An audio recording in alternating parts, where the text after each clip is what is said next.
I'm at the farm today. I'm getting some of my grandfather's beautiful homegrown tomatoes from the barn. I gotta take these to my other grandparents.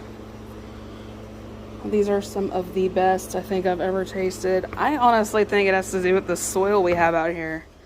It's just amazing. I might make some fried green tomatoes later this week. My mom begs me to make them every year. I think that'll probably be enough for them. Let me see. Let's get some. Those are canner tomatoes. They're all split. I'm gonna get them a few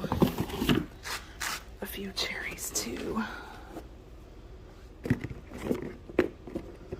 Let's see. I mean, they're just beautiful. This is going to be a busy time of year for me.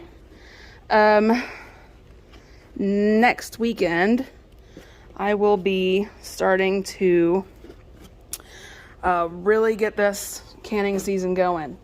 I'm going to do my pickles.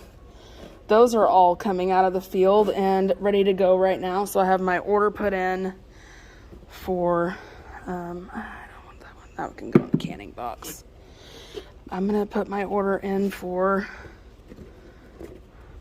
some pickling cucumbers and some medium-sized slicers. That way, whew, I gotta step over the boxes. That way, oh, come on, think. I can't think today. That way I can do some bread and butter pickles and some actual spicy dill pickles and some dill relish. But this is kind of the view that we get from our barn, our beautiful, beautiful farm. We're gonna go down here and get some potatoes in just a second. Now we're down in the pasture. These are our fruit cheese. This is our corn. It's already been harvested. That's gonna be plowed under. And all this right here, see how the plastic's all messed up? This is our potatoes. So I'm going to fill this crate right here because I'm going to try to dry can some this year. I've never done that, but it looks like it would turn out really good. See, they're still kind of green, but they need to be harvested because they were going to start molding in the ground. We've had a lot of wet weather here. So let's see what we can come up with. Well, so far this is what we got, but the little one's crying because it's way too hot, and she's right, it's super humid here. That's our golden zucchini. We've got a lot more planted over here in the distance. These are all tomatoes. We'll drive over there, that way I can show you. And like I said, our corn's gonna get plowed under. It's already been harvested. Hang on just a minute, we'll go over to the tomatoes.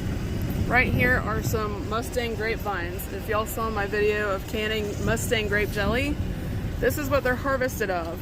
And they grow everywhere here.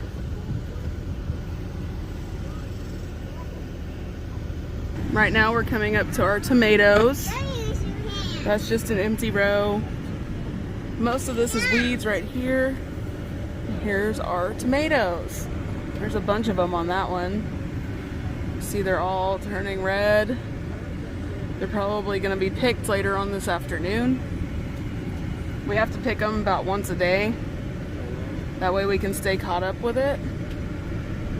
But this is why I do so many things in tomatoes whenever I start canning, like salsas and tomato pastes and ketchups and diced tomatoes and hot sauce and all that good stuff. So we're gonna have a busy summer. And then these guys were planted a little bit later, obviously, than those. That's why they're so much smaller. And they're all different varieties too. So that's about it right now. And that is our beautiful farm. I'll show you the squash field whenever we drive by it in just a minute. This all in front of us, bless you.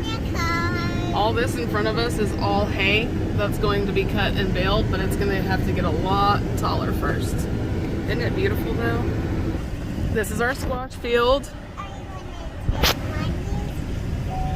We have so much of it.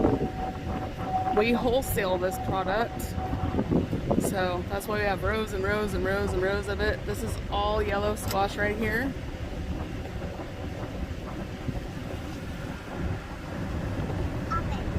So, and that, yeah, this is our beautiful farm. We are so blessed to have this in our lives, and we really appreciate being able to live off the land, and we'll be able to do this for generations to come. Thanks, y'all have a great day. Don't forget to like and subscribe.